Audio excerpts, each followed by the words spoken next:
Well, this morning we have a little different approach to the problem, perhaps than what you may expect. The Olympic Games that are on here are an example, a magnificent example of dedication and discipline on the part of these young people who are competing. Many of them worked for years with the hope that they might achieve on this event. Perhaps the entire theory is subject to certain criticism, but very largely, let us face it this way. These young people, about 6,000 of them, are here competing for the gold, as they call it. In the audience are about 120,000 people also competing for the gold, but not in the same sense. These 100 or more thousand are working in an entirely different approach. And for the most of them, self-discipline plays a very small part in their conviction of how to get what they want. To them, the end must be achieved in any way possible. And of course, only a very few achieve even in this possibility. But I think in the problem of television, we have a lesson that we might give a lot of thought to these days.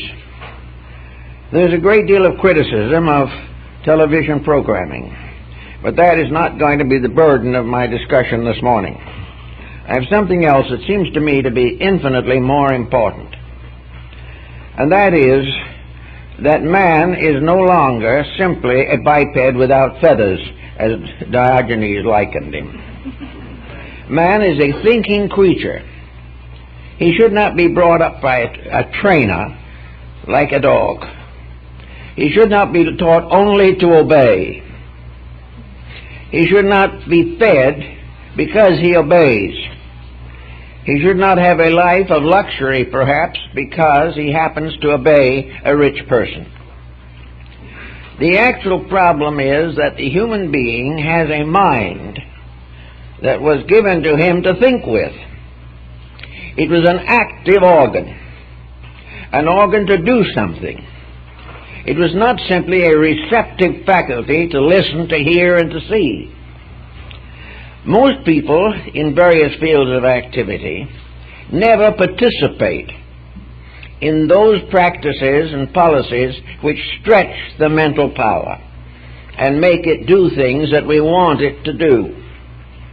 In the modern world, we train the mind by education to give us a profession, or a trade, or a craft, or membership in a union, or whatever it may be.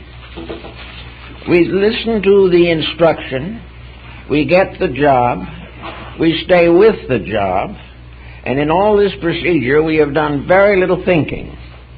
We have followed policy, we have obeyed rules, we have done what the boss told us to, and we may have taken a few special courses in computerization or something of that nature. But the real creative faculties of the mind have not been used at all. So at the end of one of these harrowing days, in which most of the harrow has now been eliminated, we go home, sit down in front of the television, and perhaps spend anywhere from 2 to 6 hours watching what? We're not watching anything that was going to make us really think a good deal. If it's an educational program, it will be turned off very quickly. We watch sports, we listen to the news, which is usually highly influenced politically. We go through a few horror dramas, westerns, a few very poor humor programs, and then settle down to the great run of family epics, in which we learn nothing, but may choose 1 or 2 characters to pull for because they seem to create sympathy, and 1 or 2 whom we love to hate because we don't like them. Now, this constitutes a big intellectual experience. And by the time we have finished with that, we're so exhausted we fall into bed. In the daytime, we have all kinds of domestic programs. Programs which may or may not bear upon any factual situation. We may have a few instructive ones on non-commercial programming. But we listen, we watch, and that just go out and get a cold beer or something of this nature. Nothing happens upstairs in ourselves. Nothing is being developed as a factor in the growth of our own thinking. We are not thinking, actually, and if we are thinking, we are not doing anything about it because most of the thoughts are non-factual. So here we go all through an entire lifetime, surrounded by all types of information, which we accept only through the eyes and ears. And when the time comes, we do very little to solve our own problems. If we get sick, we go to a doctor, and maybe we will do what he recommends, and if we do not like what he recommends, we'll get further advice on the subject. But actually, we have inside of ourselves a mind that does not become healthy unless it is exercised. And exercise is use. Exercise is not sitting and watching. Exercise is not reading. Exercise is thinking. Thinking with the faculties that we possess, and which we are supposed to enrich every day of our lives. Everything that happens to us has some kind of meaning, but we accept it through the ears or the eyes, and it fades away. The mind is not involved in the process of personal growth in most cases. We use the mind only as a computer or as a machine, never as a creative thinking equipment. So somewhere along this line we have to face what we might term a gradual deterioration of the mental powers within ourselves. And this deterioration is very obvious in society as we know it today. We are not doing as good a job of living, thinking, acting as our ancestors did. They had to do better. They had to think or they could not survive. We have created a situation in which thoughts are liable to destroy us rather than protect us. And in the face of this, we settle back to a daily routine in which the growth of our own inner life is very much weakened. When we get a man's working for an Olympic gold, we find him exercising every day, and the result of his exercise is that his body becomes more and more an instrument of his purposes. He gains control of himself. The pianist does the same. He uses the body for purposes within himself. Today we do not use the bodies we have for the advancement of principles of use to ourselves. We think only of enjoyment or relaxation, or go around and play cards, or do something of this nature. Some of these things could give us a little intellectual stimulus, but in most cases we wouldn't recognize it if we had it. This type of thing has gotten very much worse, until today the creative thinker is a person seldom seen or met. A person whose mind is being used every day to find new values, accomplish new works, do new things that have not been done, improve the quality of living, solve the personal problems of his life. These are the things that help to exercise the mind. But to drift along from work to television to bed and then up and again the next day is not doing anything to make people. It is only continuing a humdrum which is only one step above animal existence. This means that in some respect we need creative programs. Now, a creative program is something that we do because basically we want to express ourselves. We do not wish merely to do what everyone else does. We want to do something that will satisfy our own inner impulses. But for the most part, these impulses just are not active enough to give us any positive directive. So it seems that one thing we have to do to get away from this hypnosis of the tube is to realize that we have faculties within ourselves that do not need to be subjected to this continual negative conditioning. That we are simply capable of thinking rather than merely of watching the antics of someone else. It's so everywhere today. In music we have the same problem. We go and listen to a good concert and we applaud the performers, but for the most part we do not think of putting ourselves under the discipline of music.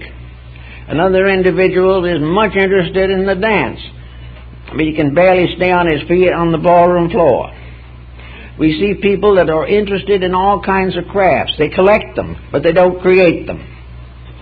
Now something has to happen to change our way of life from admiring the creations of others to the development of creative capacity in ourselves.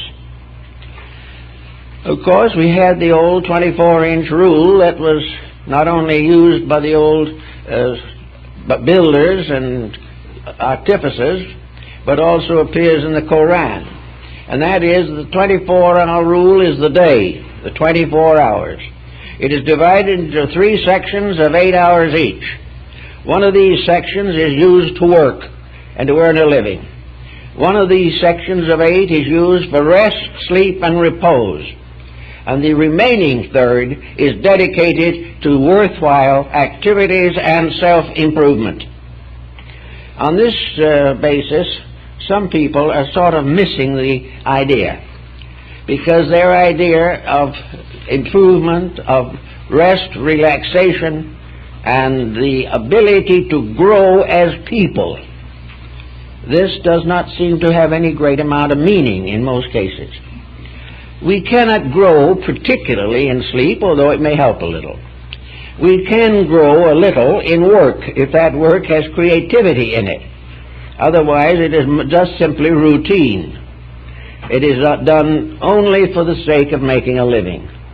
So we have these other 8 hours to do something with.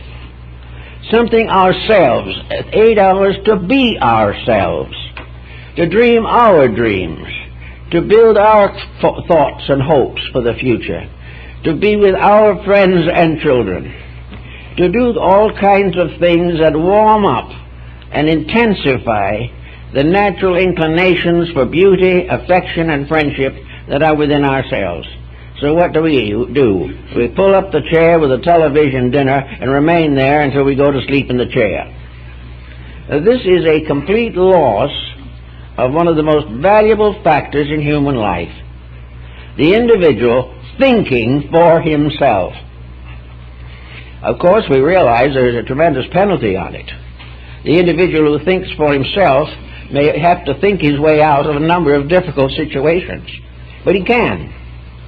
To think for oneself is to break through the chain that has gradually developed, the chain of education in which the individual thinks what he's told to think, the job in which he does what he is told to do, the family in which he does that which one of the more positive relatives tells him he should.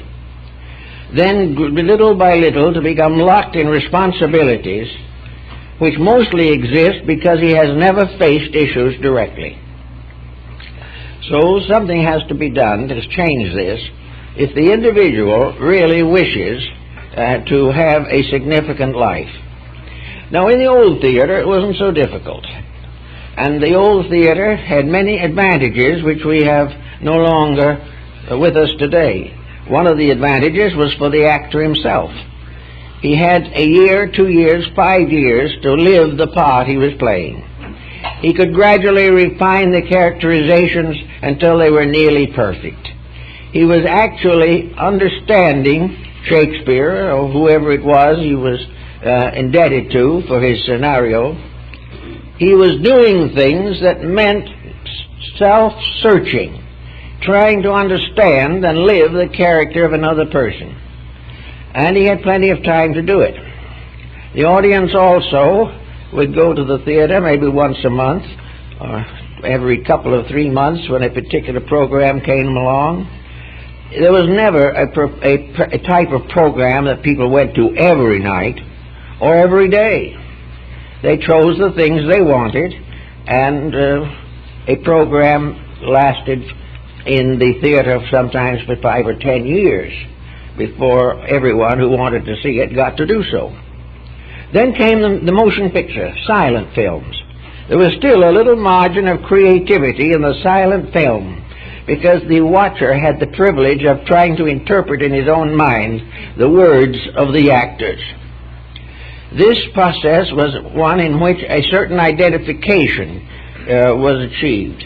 The audience began to feel the ideas, thoughts, and emotions of the characters on the screen. Then came the talking film, in which every bit of suspense of thought was taken out. You knew exactly what everyone was going to say and what they meant. Therefore, a little corner of the mind was lost again. And now in television we have a further involvement, namely programming continuously. And this programming done primarily and basically as an advertising medium. We do not have any real participation. The actor does not do what he could do, because he must finish a major film in 2 weeks. He will play his part and never play it again, and it will be shown at one time to the larger part of the audience that will see it. This is entirely away from any depth of watching or depth of doing. The entire program is gradually mechanized. It is streamlined and is gradually formed into a mere interval between advertisements. All this is doing something to people. Young people get started with it. And as a result of this type of thing, personal living is becoming less and less significant. We are gaining our morals from the motion pictures and television. We are gaining our education from false statements and misrepresentations in films. We get our inspiration from everything you can think of, except that which has lofty or meaningful significance. Gradually, the television is taking over the moral habits of mankind. It is telling what we are going to do. It is contributing heavily to crime. And the average individual just sits and watches it. Maybe he will never be a criminal as a result of watching it. Maybe he will have enough morality in himself not to fall for this type of pressure. But many do fall for it, as our law courts know today. The point is, here we sit and do nothing. We have a limited allotment of time. Maybe 70, 80, 90 years. But one of these days it's going to be gone. And it's an amazing thought, perhaps, to realize that out of an 80-year life, perhaps we have spent 15 years of that, of our waking time, watching television. There should be something else in life that is more interesting than this. There should be something that makes life significant. We look over the various problems of living. We do not know for sure, for example, that if we are going to have a future incarnation sometime, that we will use the actual knowledge we're accumulating in this life. The only thing we can take with us is what we achieve within ourselves, what we do to grow or intensify our principles and integrities, to gradually achieve a victory of integrity over the haphazard indifference with which most people are burdened. So here we have a wonderful opportunity to do something. A time which is not one that we have to worry over. The individual who watches television today is not really doing it because he's exhausted. The labors of the day haven't worn him down to the condition where he wants to doze all the evening. It is simply that this is the cheap, convenient, easy way of wasting time. And most people do not realize that time is worth more than the wasting of it. And because of that fact, individuals drift into older years without the maturity, without the integrities, without the ideals and principles that are so necessary to a well-rounded life. At the same time, they are setting a bad example for the next generation growing up in this confusion. Now, how can we start to be a little more creative in our thinking and acting? Well, there are various ways in which we can become involved. Largely, personal experience is based upon involvement. If we do not get into situations, we will never learn how to get out of them. If we do not do something ourselves, then we simply drift along a pattern which has never led anywhere and never will. We have a world around us of people in trouble. We have all kinds of problems, individual and collective, which need thought, need some kind of involvement. Now, involvement doesn't necessarily mean that we simply read about something. Here again, it is vicarious. The modern literature that we get is very largely non-directive as far as our own personal living is concerned. And the psychological and metaphysical literature is so burdened with exaggerations and mysteries and wonders that, again, it does very little to help us in our daily conquest of circumstances.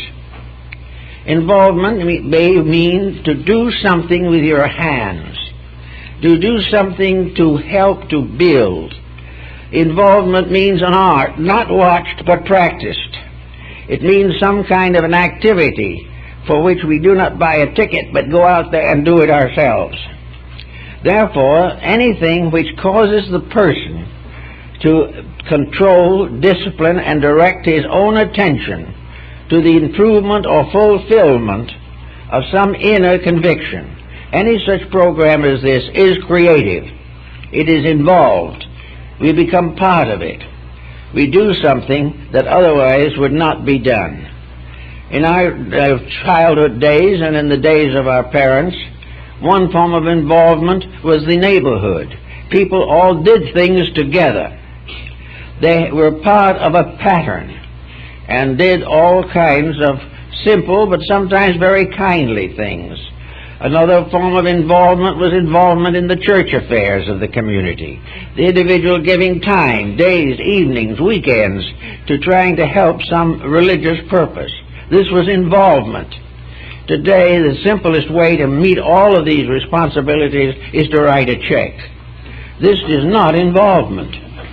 It is simply buying immunity to involvement. And we do it all the time. And we realize or believe that we can't do it any other way. Now, involvement used to be all the family getting together while grandmother or great-grandmother played the piano and everyone sang. Involvement was the home theater with the kids all playing the roles. Involvement was all kinds of relationships in young people's groups. It was also involvement in the activities of the older generation, where people were doing things together for some purpose. Maybe it was all to get the bedspread shown at the county fair, but it was involvement. The individuals did something themselves to earn the respect and regard they wanted. They wanted their own victory, and in order to be victorious, they had to do something that they could win. If they never did anything, they could neither win nor lose, and everything was at a dead standstill. Now, we all have problems today that perhaps we do not know exactly what to do with. One way of solving this problem is the involvement in self-improvement. The individual deciding something he's always wanted to do and doing it.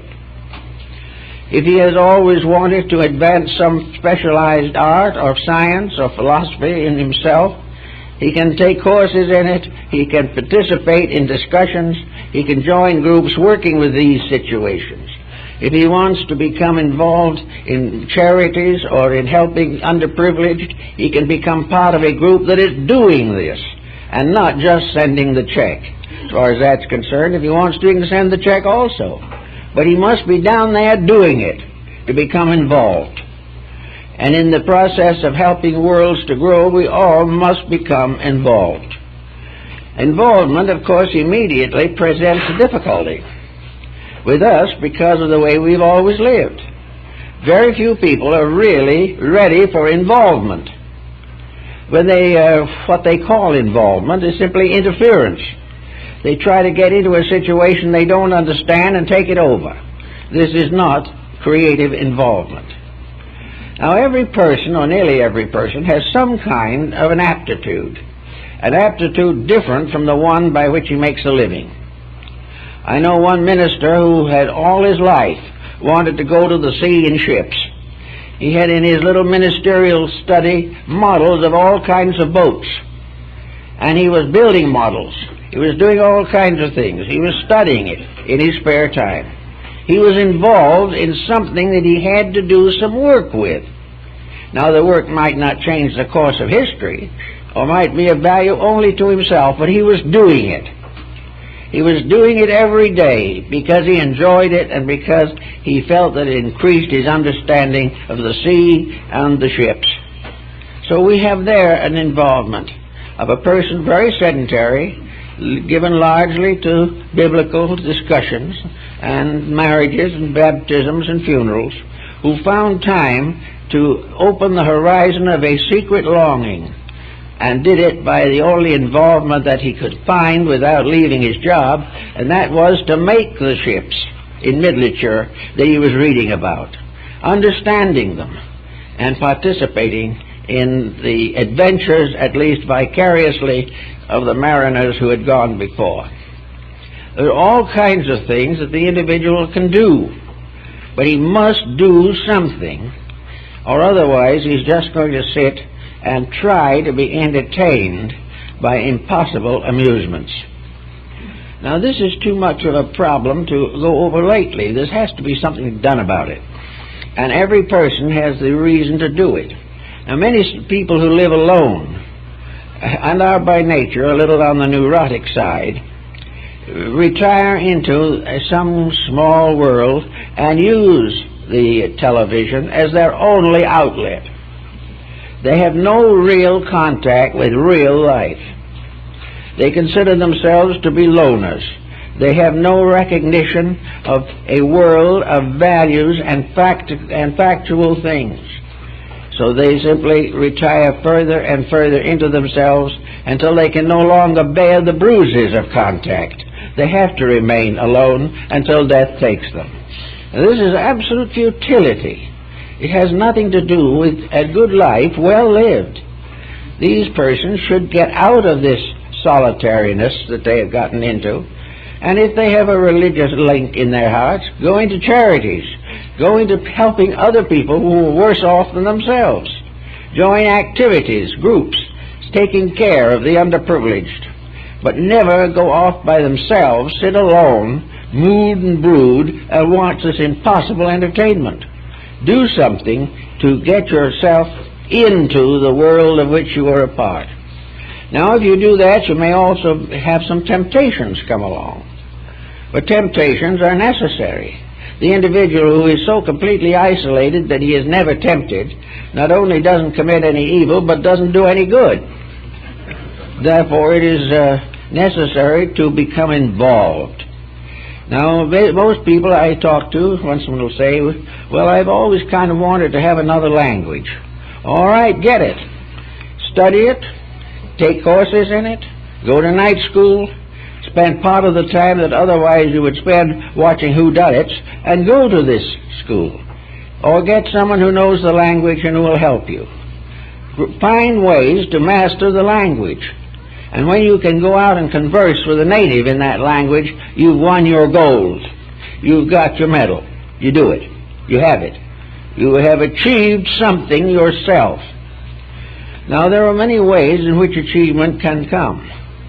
Most of the great achievements involve art, music, and things of this nature. But literature is another interesting field of achievement.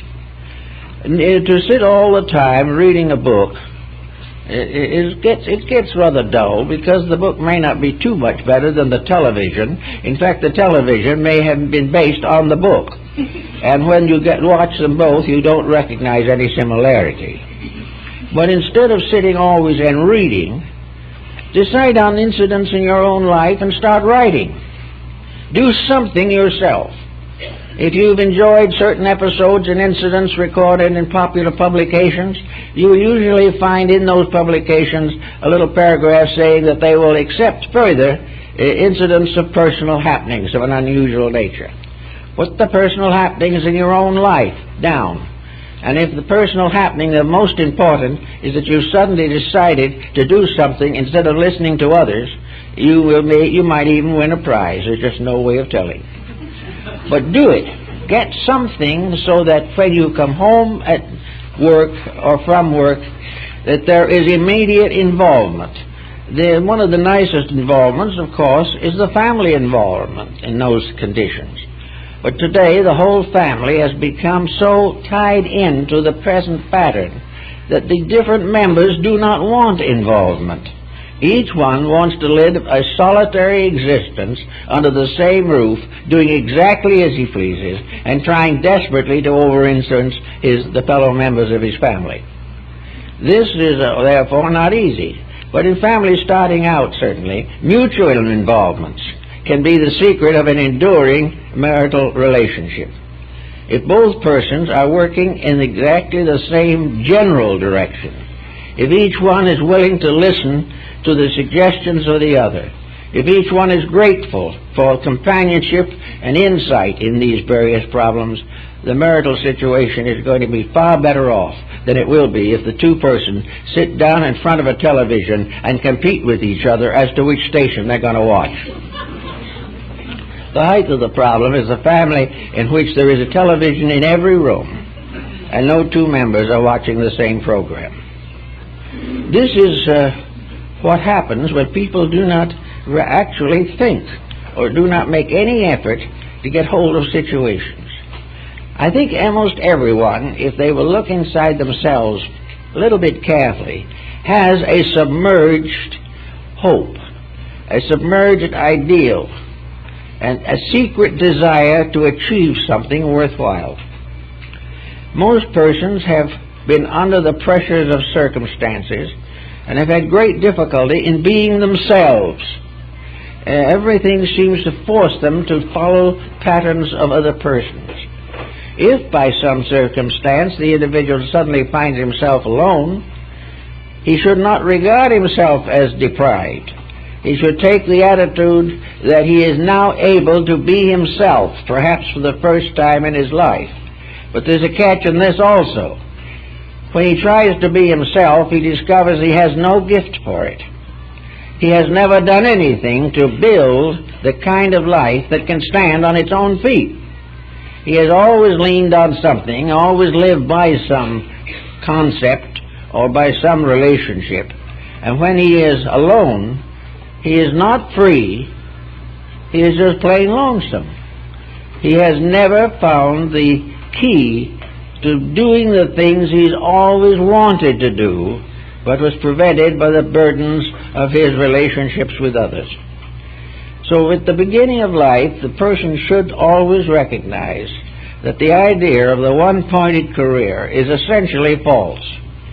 The individual who becomes absolutely involved in his business or in some relationship or some political activity or something in which there is no variety, no change of pace, this person will naturally turn to some entertainment like the television simply for a change of pace, because he has no variety except what is imaginary and comes to him through the tube. This person should and must find the way to express some purpose that is worth his consideration and his daily dedication. Well, these are all the type of things we can start physically to get a job. One of the physical things we have to do is to take sufficient interest in our physical existence to imply certain disciplines to our conduct. The individual who simply lives the best he can until death takes him has no discipline. All achievement is based on discipline. Therefore, at the beginning of life, he can discipline his mind, put certain controls over himself, and try his best, not necessarily to lengthen his life, this is not the point, but to prove that he is able to control the body in which he lives. If he can control his body, he has made a certain physical achievement.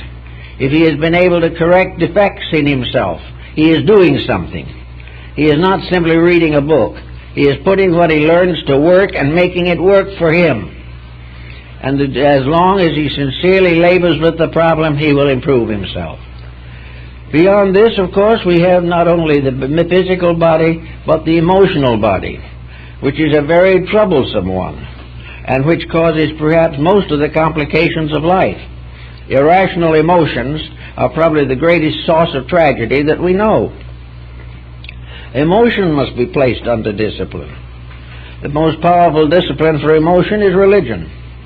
But you can study religion all your life and remain just as emotional as you were before, and no better. Therefore, no amount of membership, no amount of prayer, or any of these devices will have the effect you want unless you discipline your emotions yourself. If you have hate, then the great creativity is to transmute it. If you are revengeful, this will continue no matter what church you belong to, until you outgrow it within your own emotional life. Everywhere emotions are tricky. Jealousies, griefs, bigotries, fanaticisms. They are all hard to work with. They will never be cured by a book nor a membership. They will be cured only by discipline, by the individual taking hold of himself, thinking things through, and determining the course that is best for himself. Having made this decision, he must then fortify it by action. He must perform according to the level of his new convictions. If his new conviction is that he shall meet and overcome the dislike he has for another person, then he must go and do this, not leave it as an emotional asset until it is made real. Therefore, every control, every discipline must lead to a reality, to a proof of achievement by the correction of a weakness. Otherwise, it doesn't mean anything. But there are all kinds of ways in which we can think through these things, and to try to work out some programs by which we can accomplish this, either through philosophical assistance, through education, through psychological conditioning, through the broadening of our religious background, not as theology, but as a way of life.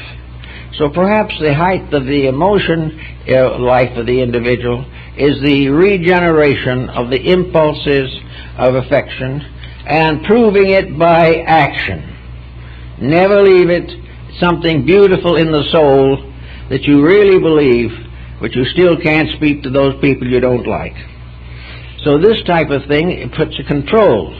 An emotional control is worth winning, but it's never to be won simply by watching a television program in which emotions go wild. Horror, terror, destruction, always in the atmosphere. This does not help us to mature the emotions. The mature emotions have also their own expressions. Love of art, love of music, love of nature, love of all kinds of service programs, love of the animal, protection of natural resources. All these require thoughtfulness. And sometimes this thoughtfulness is going to interfere with a long-established habit. Then there is the impact. And you must either have a deep enough emotional foundation to rise above the old habit, or you will fall back into the previous condition. Emotions must be disciplined. And they are disciplined not by giving vent to them. The old psychological attitude of the 20s and 30s that you had to be nasty in order to be healthy is no longer valid. It is not necessary to get rid of pressures by being unkind. The real answer is to enrich the inner life so that the unkindness falls away of itself because you have simply outgrown it. So participation and creativity are expressed through outgrowing the smallness or the limitations that have previously interfered with your conduct. Then you get up another step to the mental. And the mind, of course, is very difficult to control. because very few people realize that the mind is anything except a servant. The mind is something that just justifies whatever we want it to justify. Our mind is something that proves that our mistakes are correct. It also proves to us that our fanaticisms are justified. It proves to us that our mistakes are gorgeous. Everything that we do, the mind says, "Amen. I'm for you all the way." Well, this is one way of being in trouble all the time. The mind has powers of its own. The mind can think, but it's only on rare occasions in a great emergency that we use it to think with. As life goes along on a comparatively monotonous level, we do not wish to think. We simply wish to be thoughtless. We want to do whatever we feel like doing at the moment, and anyone interferes with this is a tyrant. If we want to worry, we're going to worry. And the mind tells us just what is important at that moment to worry about. Whereas it should be telling us how to solve the problem instead of worrying at all. But if the mind can never protect us from the worries of situations we get into, then the mind isn't doing us much good. And the reason it's not doing it much good is because it is gradually dying of anemia. The mind is having no opportunity to be itself. It is not being encouraged to think. It is simply being encouraged to agree with us. And that phase of the mind is too childish. We cannot mature with this type of thinking. So the mind has to be disciplined into right and wrong. If we believe in the Ten Commandments, then the mind has got to show us how to keep them, not how to break them. And if we do break them, the mind has got to criticize us for doing it. The mind has got to tell us that we failed, and not let us get away with the idea that we've made a gorgeous exception to the rules of life. We haven't, never can. So if we have a code, and it's really a good one, the mind should be a sentinel guarding our fulfillment of that code. If it says in the mind that we must do a certain thing because it is the basis of our character, that thing we must do. In the same time, we may think of the mind as being an idealistic thing. It is not all rationalization. Well, the Sermon on the Mount is a very good discipline for the mind. It tells us what we should do about situations. So if the mind is to do us any good, we have to appoint it as prime minister of our lives, not as a ruler, but as one of the cabinet of advisors. And when we break the rules which our mind has been instructed to give us, then we must repent and do something about it instead of changing the subject. If we can do some of these things, then we will show that we are disciplined people. This was the concept beneath the philosophy of Confucius. Confucius declared that the human being is separated from the animal simply by the intellectual capacity to think, and that the human being who thinks wisely is the superior person. And in the course of time, this superior person, increasing in wisdom and fulfilling the needs of the wise content in himself, can go into the unknown future with a good hope. If we assume that the superior person is one who is above performing inferior actions, then we must admit that Confucius was very right, that he did have the answer to the whole thing, that the answer was not simply in abstract wisdom and learning. It was forever in the individual living on the highest level of his own understanding. And this level is much higher than we suspect. It may be that at first we have to work a little with the level of understanding of someone who is wiser than ourselves. But we do it only in order that we may also attain wisdom. Now, all over the world we go to people when we have problems. These people may be religious counselors, they may be a psychologist, psychiatrist, or one type or another of inspiring guidance. We therefore go to them and pay them to do our thinking for us, because we find when we study it carefully that we are not capable of a separate look at ourselves. We are so tangled up in our own prejudices that we have to go to a third party to untangle us.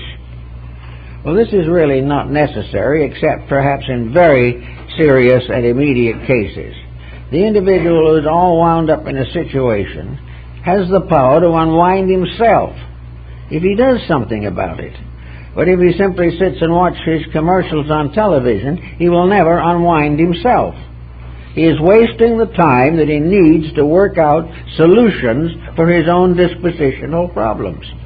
It is necessary for him, therefore, to give the time and attention to matters directly involved in solving his problem.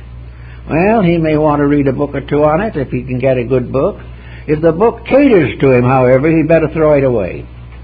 He must get a book that demands more of him than he normally wants to give.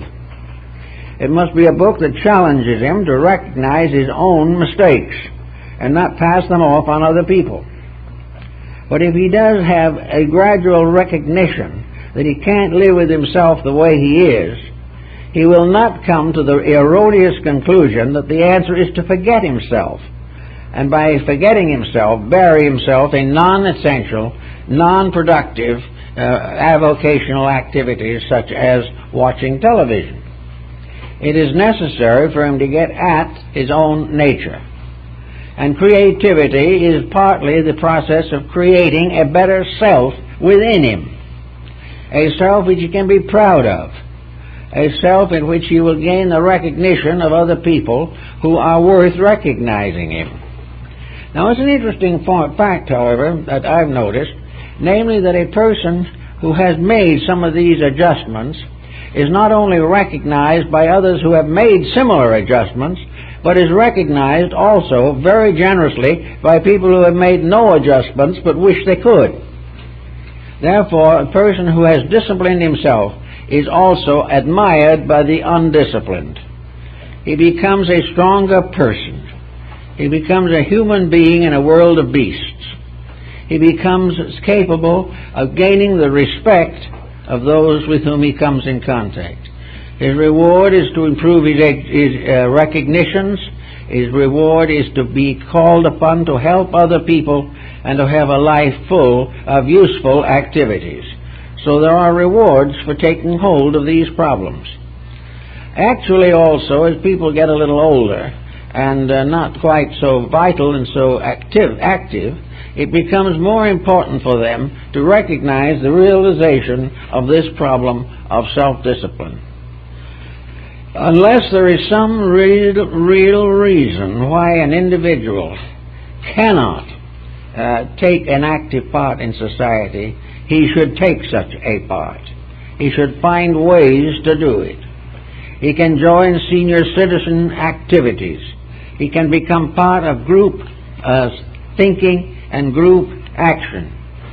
But most of the time, the older person has a tendency to live in a kind of nostalgia. He is inclined to be neurotic. He is time to feel self-pity. He is inclined to think he is neglected or ignored, or that life has passed over him. Worst of all, perhaps, with these older people, there is an adjustment to be made which they have never thought of, and which could be tremendously important. And that is that to be comfortable and happy in life, each person has to be contemporary. Then we reach that point in life when everything we like and know has faded away, and we live in a world of strangers, and can no longer find the consolations that helped us in youth. Then we are in the presence of a great challenge. We must not try to live in 1950 if we are in 1980. We have to find contemporary activities. Now, we may say these contemporary activities are a constant offense to us. They can be, and many of them are. But whether they are offensive or defensive, we have to accept them. We have to recognize that there is no value, no virtue, no fulfillment in blocking ourselves against the changes that take place in society. This does not mean we have to do anything wrong. It doesn't mean we have to practice anything we don't believe in. But we have to live in a world in which we understand why other people have changed, recognizing the pressures, circumstances, and forces that have moved them into a different relationship with life. In other words, we must accept them and understand them even though we don't agree with them. Otherwise, we gradually lock ourselves in a world much too small for us, and we find one by one the remaining persons whom we do know slipping away until we are alone in a generation which has no basic roots in our thinking or our time. Moving as we do today at a terrific pace, it is necessary for every individual to be constantly contemporary. The difficulty is usually that the person drifts along as he was until his last friend is gone, and then he suddenly feels this terrific need for change. But if he started in the beginning by watching, participating in, and studying the values of the better people who are rising around him, there are always good people, he will gradually learn how to evaluate the changes which he may not agree with, but with which he can make a satisfactory and constructive adjustment. He can live without retiring into a world that is not real. This also occurs in cases of persons born in other countries, or who migrate to countries which were not their own, and find gradually that they are alone. The only way to get out of aloneness is to grow, to outgrow it, by enriching the life, enriching the consciousness, and having new dedications, by means of which life continues to the end to be an interesting and dramatic experience. Otherwise, these things get to be too difficult. Now, there are also other groups of people who are confronted with this problem, and those are the ones who, for one reason or another, are beginning to experience physical deficiencies. They are not physically able to get along as well as they did. Now, there's a philosophy behind all this, which most people don't think of at all. The first two-thirds of life should prepare the person for the last third. By the time we reach the period where we can't do all the things we used to do, we should have so enriched our inner lives that we have plenty of activity internal in ourselves. We should be able to adjust easily to the limitations of energy and accept it as inevitable, but not gradually develop hatreds, jealousies, and a variety of neurotic pressures simply because we're getting older. Actually, in most instances, if we realize it, senility begins with lack of dynamic internal incentive.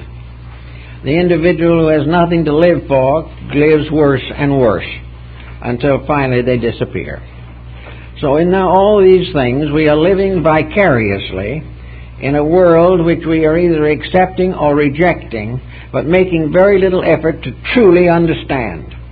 We also have made very little effort to adjust our lives to the capacities that we have, to find satisfaction in the achievements that are possible to us, and are also constantly alert to new things. We must remain ever alert, and this alertness has much to do with the creative instinct in ourselves. Now, we have an indoctrination that we've got to get over some way, and this fatalistic indoctrination is that we place it in the front row of our emotional and mental activity, fear.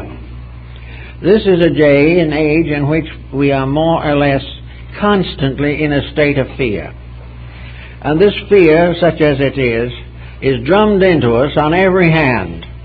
There is hardly a newspaper we pick up which does not contain something that frightens us.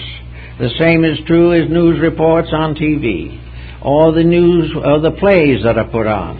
And nearly always there is a great conflict with evil popping up everywhere, with horror, misery, and crime, as accepted as the normal state of the human being. With this type of situation, fear is inevitable. The individual gradually is afraid to be himself. He is afraid to continue the activities that he formerly had because he is constantly in the presence of danger. Well, this is real in some conditions. There is no doubt about it. We can't completely ignore it. But on the other hand, we can also rise above fear. We can rise to a degree of rational care. We can do those things which are reasonable to do that will protect us. We can stop being foolish or doing things which open us to trouble. Most people who are in trouble have in some way lowered the resistance in themselves which could have protected them from difficulties.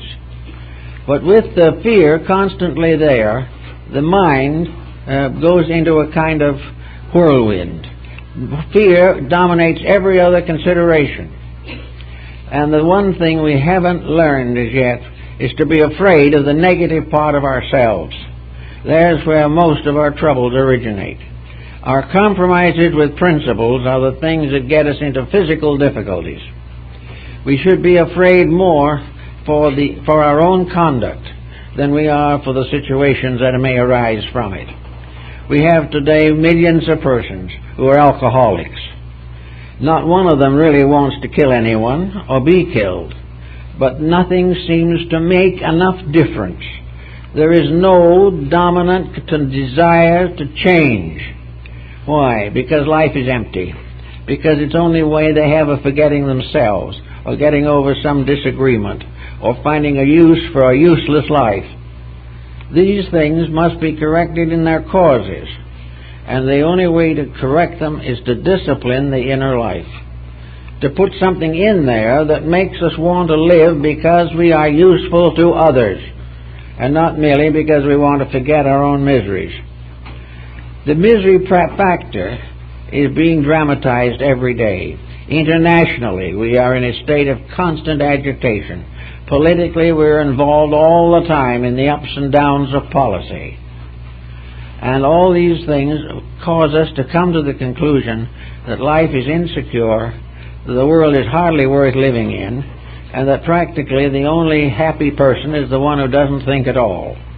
Now, this type of thinking is getting more or less prevalent, or the assumption that no matter what happens to anyone else, we'll be in trouble for the rest of our lives. We have to get over this by leadership over self, by leadership over our own tendencies, to get rid of certain fears by replacing them, not by saying that trouble can't exist, not by denying the conditions, but by recognizing the value of self as a leader out of dilemma. That in one way or another, the inner life can be the most protecting thing that we have. There are laws that govern human conduct. There are laws that deal with the relationships of life. And if the individual really keeps the rules, in most cases the rules will keep him. It is where we stagger around without reason or anything else, in a world of other people staggering around without reason, that we are constantly in the face of crime and degeneracy.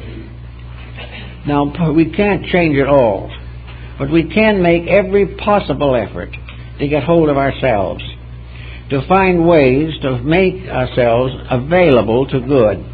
I watch quite a deal because of the things I'm interested in. I watch reports from all around the world about things that are happening to people.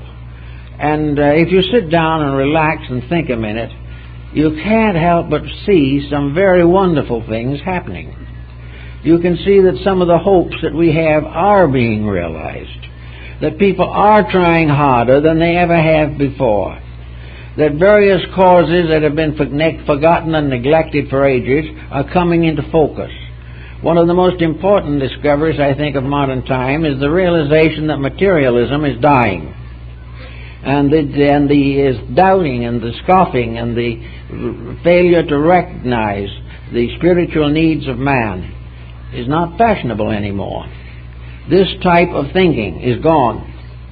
In the emergency, we find, in spite of everything, our hopes drift back and up to the spiritual sources of ourselves.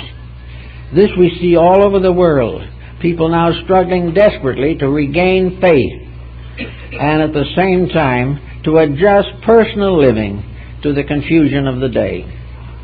Another situation that seems to be very prominent today is the advancements that we have in education. We do not hear about them very much, but all over the world, major colleges and universities are studying esoteric matters that 25 years ago would have been called lunacy. We are also doing the same thing in many fields that we did a few years ago with acupuncture. When it arrived, it was a superstition of the ancient heathen Chinese. Today it isn't that anymore. It's being used all over the world to help people to do things and get better. Little by little, the esoteric and metaphysical ideals that have been locked within many of us for years are gaining recognition. We are coming more and more to be recognized as the last frontier of defense against a metaphysical, mystical, or scientific chaos. The time has come gradually. I watch the papers and I watch the foreign journals, and every day almost somebody does something really great, something really unselfish, and something that really counts. But of course it is drowned in a mass of wreckage that we are inclined to believe. But everywhere things are moving forward. And about the poorest place to sit to watch a move is in front of the tube. Because it's there that it's going to stay as it is to the bitter end, apparently. But the bitter end isn't as far off as we think. Most of the great television circuits are in serious difficulties. They have discovered, for some unknown reason, they can't understand why, we should object to 20 commercials an hour. They can't understand why we are no longer fascinated with the 15th or 20th remake of some second-rate detective story. They can't understand why we're getting tired of these woe-begone characters doing things that we wouldn't allow any relative of ours to do. And we are forced to take into our homes the shadows of people we would never want to know. The studio can't understand this. They think that it remains necessary to get down as low as possible in order to control the audience. They figure if there's anything constructive, the people will turn it off. And as a result of this attitude, people are turning it off anyway. They're getting awfully tired of it. Complaints are going into the studios every day. And gradually, the one thing that counts is going to happen. The set will be turned off. And then we will begin to find that the people have the deciding voice in the entertainment they're going to receive. But if they're all asleep themselves, why should they wake up at all? Why should we ask for something better if we don't care? Or if we tolerate the way it is? Or whether anything is better than to think? With this type of attitude, we were going to have the same problem, always. But the programs are in trouble. The stations are in trouble. And little by little, it is becoming obvious that the audience is not satisfied. And more and more it is supporting independent theatrical projects. We are tired of a programming that is intended for people who do not think and do not want to think. These people are getting fewer. For one reason, the death rate is very heavy among them. The less we think, the more vulnerable we are to everything. We are finding more and more that this type of program approach is just wrong. So, out of this, we can do a little thinking. We can do more and more of the disciplining, not only of our own minds, but of our acceptances of the corruptions of society. We not only can turn off these things, We can turn off advertising that is false. We can refrain from luxuries we can't afford. We can watch more carefully the sales appeals of other people, and we can realize the fact that we were not brought here for the purpose of trying to be happy by wasting money. It's coming. World pressures, circumstances are gradually emphasizing the need for intelligence. And as time goes on, this need is going to become increasingly great, and it is up to the individual to build his mind up so he can handle it when it comes. We don't want to be caught today with minds as they are now, because most people are not thinking, and they're not caring, or they're disappointed, or if they have any thoughts at all, they're keeping them to themselves. But this is changing, and we must prepare for it. There is a world coming that is more intelligent, more forthright, more honorable, and more incentive-burdened than we realize. We need incentives, but the greatest incentive we have is to make our own present condition endurable, which it is not for many people. Our suicide rate is up simply because people have nothing to live for. They are simply hurt all the time. Well, once you've been hurt a few times, you either give up or else you decide that it's time to use the faculties that nature and deity provided to help us get over hurts. We do not have to give in to the misfortunes that surround us. It is perfectly possible to outgrow them.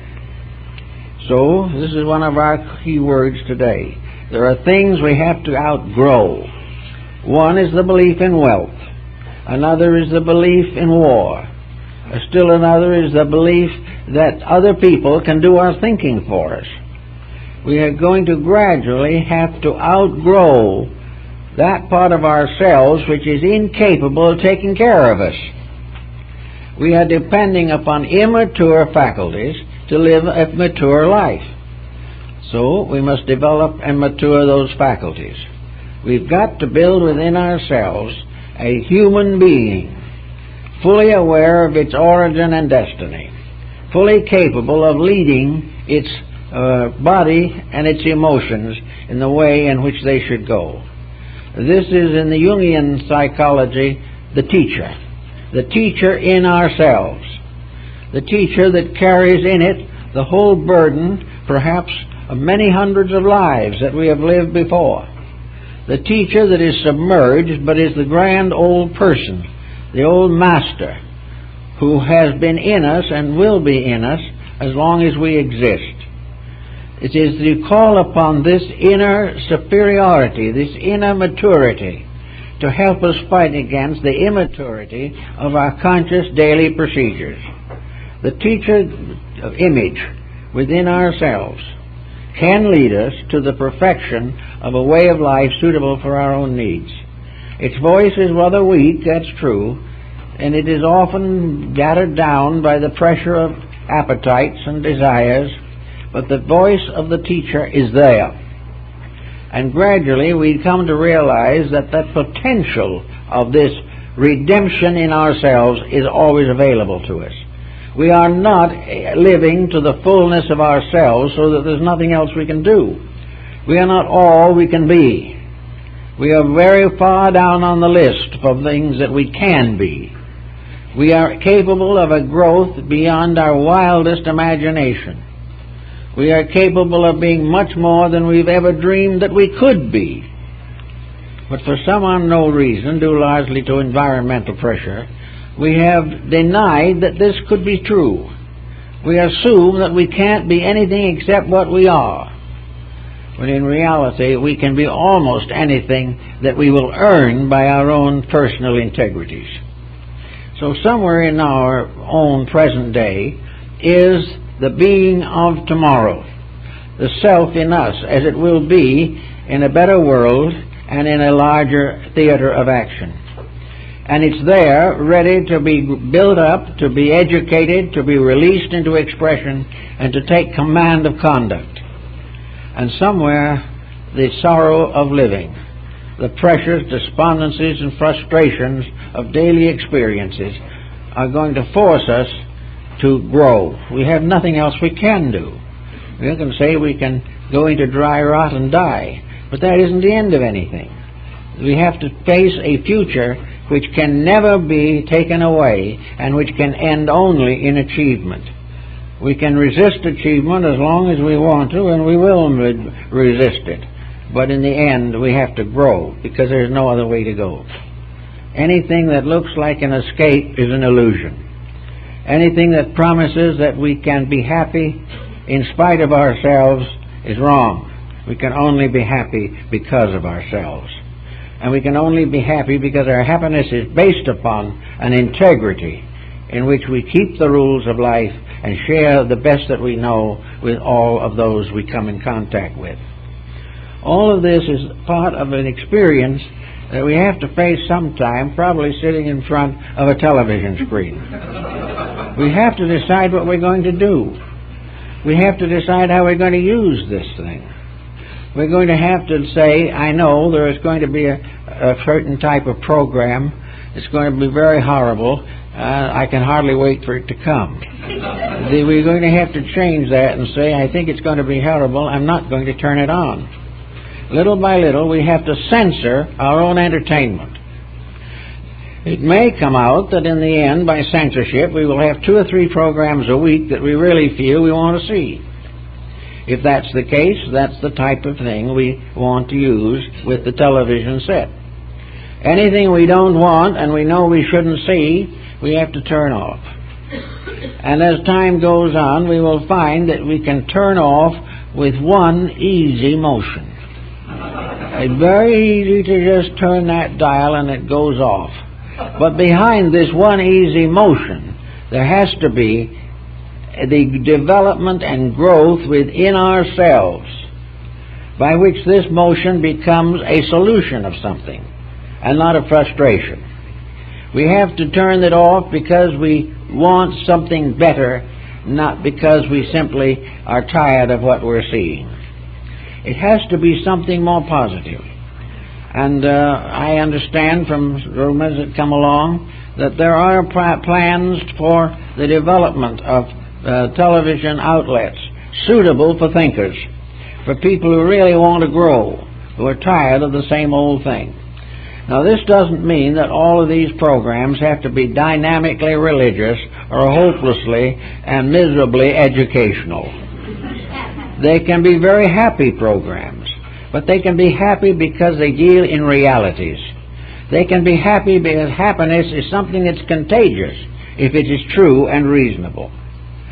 It can, however, relieve us from all this misrepresentation and this conditioning of attitudes, which is contrary to the common good. So we are really always on the verge of something better. We are ready to demand something better. There is never a time in life in which the voice of the people is not heard, because the voice of the people is the foundation of the economic structure of society. What the people won't buy won't be made. What people do not want to pay that much for will come cheaper. And that which the individual says, I'm tired of this stupid type of thing, will bring an end to this type of stupidity. We can have what we want, but in order to have it, we must discipline ourselves. We must have the courage to turn it off rather than consider it's better than nothing. We have to constantly watch our own level of censorship. And in place of these outside ways of forgetting ourselves, we must discover inside ways of remembering ourselves correctly. We have to gradually become self-sustaining in the fact that we are constantly searching for values that will support our integrities.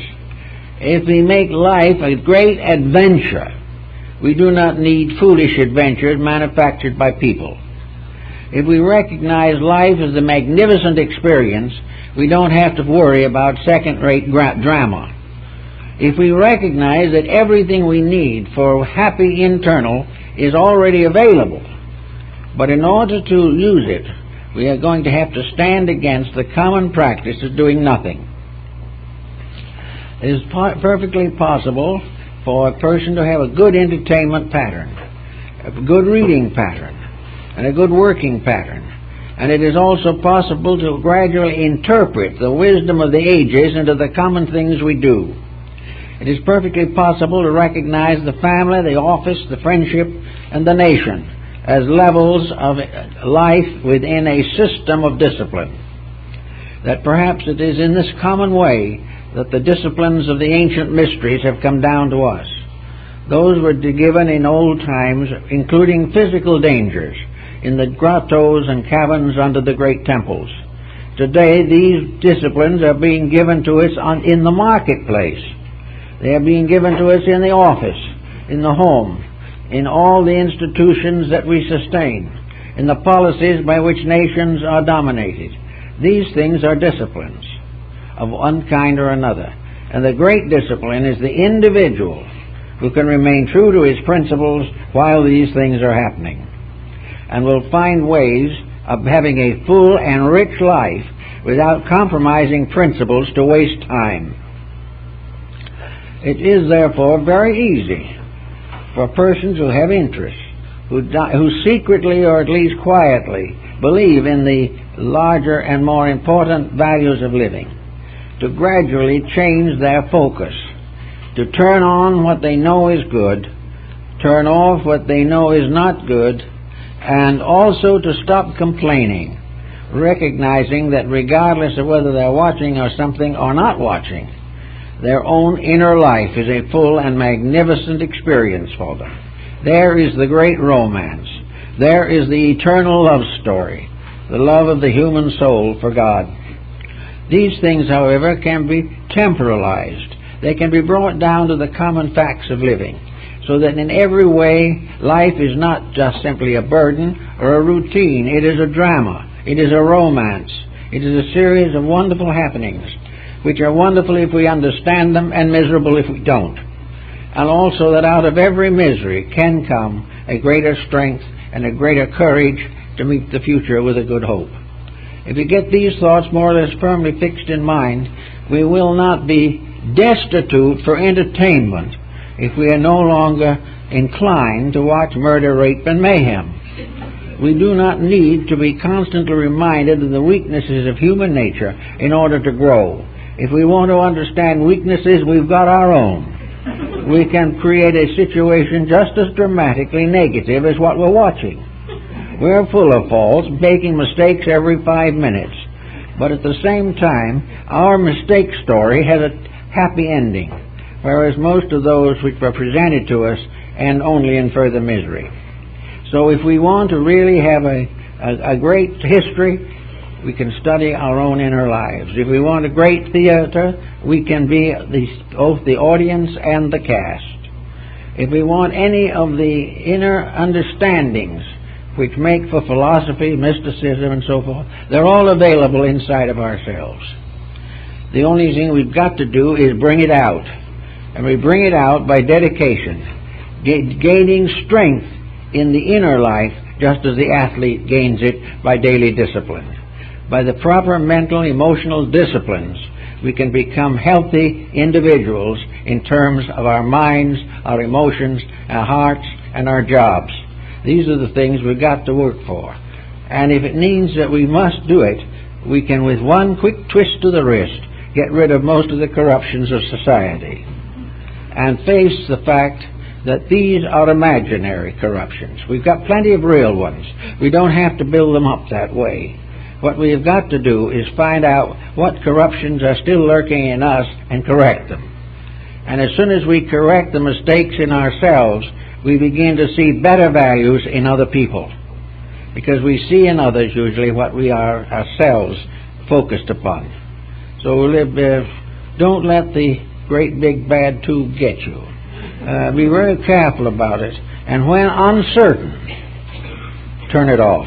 And you'll find that if you turn it off to do something interesting, beautiful, or wonderful, you will never miss it again.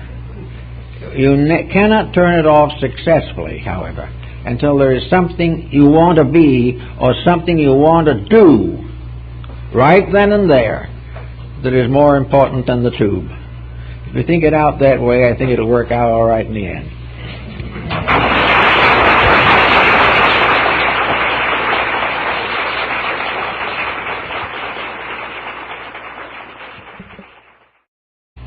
He should not have a life of luxury, perhaps, because he happens to obey a rich person. The actual problem is that the human being has a mind that was given to him to think with. It was an active organ, an organ to do something. It was not simply a receptive faculty to listen, to hear, and to see. Most people in various fields of activity never participate in those practices and policies which stretch the mental power and make it do things that we want it to do. In the modern world, we train the mind by education to give us a profession or a trade or a craft or membership in a union or whatever it may be. We listen to the instruction, we get the job, we stay with the job, and in all this procedure we have done very little thinking. We have followed policy, we have obeyed rules, we have done what the boss told us to, and we may have taken a few special courses in computerization or something of that nature. But the real creative faculties of the mind have not been used at all. So at the end of one of these harrowing days, in which most of the harrow has now been eliminated, we go home, sit down in front of the television, and perhaps spend anywhere from 2 to 6 hours watching what? We're not watching anything that was going to make us really think a good deal. If it's an educational program, it will be turned off very quickly. We watch sports. We listen to the news, which is usually highly influenced politically. We go through a few horror dramas, westerns, a few very poor humor programs, and then settle down to the great run of family epics, in which we learn nothing, but may choose 1 or 2 characters to pull for, because they seem to create sympathy, and 1 or 2 whom we love to hate. Now, a creative program is something that we do because basically we want to express ourselves. We do not wish merely to do what everyone else does. We want to do something that will satisfy our own inner impulses. But for the most part, these impulses just are not active enough to give us any positive directive. So it seems that one thing we have to do to get away from this hypnosis of the tube is to realize that we have faculties within ourselves that do not need to be subjected to this continual negative conditioning, that we are simply capable of thinking rather than merely of watching the antics of someone else. It's so everywhere today. In music we have the same problem. We go and listen to a good concert and we applaud the performers, but for the most part we do not think of putting ourselves under the discipline of music. Another individual is much interested in the dance, but he can barely stay on his feet on the ballroom floor. We see people that are interested in all kinds of crafts. They collect them, but they don't create them. Now something has to happen to change our way of life from admiring the creations of others to the development of creative capacity in ourselves. Of course, we had the old 24-inch rule that was not only used by the old builders and artificers, but also appears in the Koran. And that is, the 24-hour rule is the day, the 24 hours. It is divided into 3 sections of 8 hours each. One of these sections is used to work and to earn a living. One of these sections of 8 is used for rest, sleep, and repose. and the remaining third is dedicated to worthwhile activities and self-improvement. On this basis, some people are sort of missing the idea, because their idea of improvement, because we don't like them. Now, this constitutes a big intellectual experience. And by the time we have finished with that, we're so exhausted we fall into bed. In the daytime, we have all kinds of domestic programs. Programs which may or may not bear upon any factual situation. We may have a few instructive ones on non-commercial programming. But we listen, we watch, and that just go out and get a cold beer or something of this nature. Nothing happens upstairs in ourselves. Nothing is being developed as a factor in the growth of our own thinking. We are not thinking, actually, and if we are thinking, we are not doing anything about it because most of the thoughts are non-factual. So here we go all through an entire lifetime, surrounded by all types of information, which we accept only through the eyes and ears. And when the time comes, we do very little to solve our own problems. If we get sick, we go to a doctor, and maybe we will do what he recommends, and if we do not like what he recommends, we'll get further advice on the subject. But actually, we have inside of ourselves a mind that does not become healthy unless it is exercised. And exercise is use. Exercise is not sitting and watching. Exercise is not reading. Exercise is thinking. Thinking with the faculties that we possess, and which we are supposed to enrich every day of our lives. Everything that happens to us has some kind of meaning, but we accept it through the ears or the eyes, and it fades away. The mind is not involved in the process of personal growth in most cases. We use the mind only as a computer or as a machine, never as a creative thinking equipment. So somewhere along this line, we have to face what we might term a gradual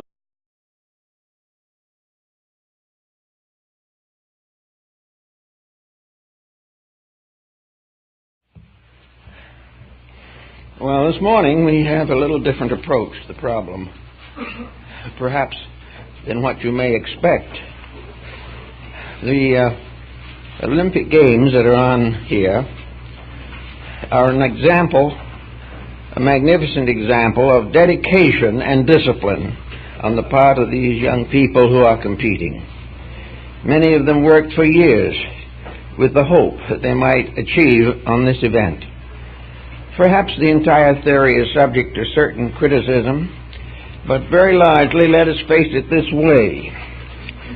These young people, about 6,000 of them, are here competing for the gold, as they call it. In the audience there are about 120,000 people also competing for the gold, but not in the same sense. These 100 more thousand are working in an entirely different approach. And for the most of them, self-discipline plays a very small part in their conviction of how to get what they want. To them, the end must be achieved in any way possible. And of course, only a very few achieve even in this possibility. But I think in the problem of television, we have a lesson that we might give a lot of thought to these days. There's a great deal of criticism of television programming, but that is not going to be the burden of my discussion this morning. I have something else that seems to me to be infinitely more important, and that is that man is no longer simply a biped without feathers, as Diogenes likened him. Man is a thinking creature. He should not be brought up by a trainer like a dog. He should not be taught only to obey. He should not be fed because he obeys. The deterioration of the mental powers within ourselves. And this deterioration is very obvious in society as we know it today. We are not doing as good a job of living, thinking, acting as our ancestors did. They had to do better. They had to think or they could not survive. We have created a situation in which thoughts are liable to destroy us rather than protect us. And in the face of this, we settle back to a daily routine in which the growth of our own inner life is very much weakened. When we get a man's working for an Olympic gold, we find him exercising every day, and the result of his exercise is that his body becomes more and more an instrument of his purposes. He gains control of himself. The pianist does the same. He uses the body for purposes within himself. Today we do not use the bodies we have for the advancement of principles of use to ourselves. We think only of enjoyment or relaxation, or go around and play cards, or do something of this nature. Some of these things could give us a little intellectual stimulus, but in most cases we wouldn't recognize it if we had it. This type of thing has gotten very much worse, until today the creative thinker is a person seldom seen or met. A person whose mind is being used every day to find new values, accomplish new works, do new things that have not been done, improve the quality of living, solve the personal problems of his life. These are the things that help to exercise the mind. But to drift along from work to television to bed and then up and again the next day is not doing anything to make people. It is only continuing a humdrum which is only one step above animal existence. This means that in some respect we need creative programs.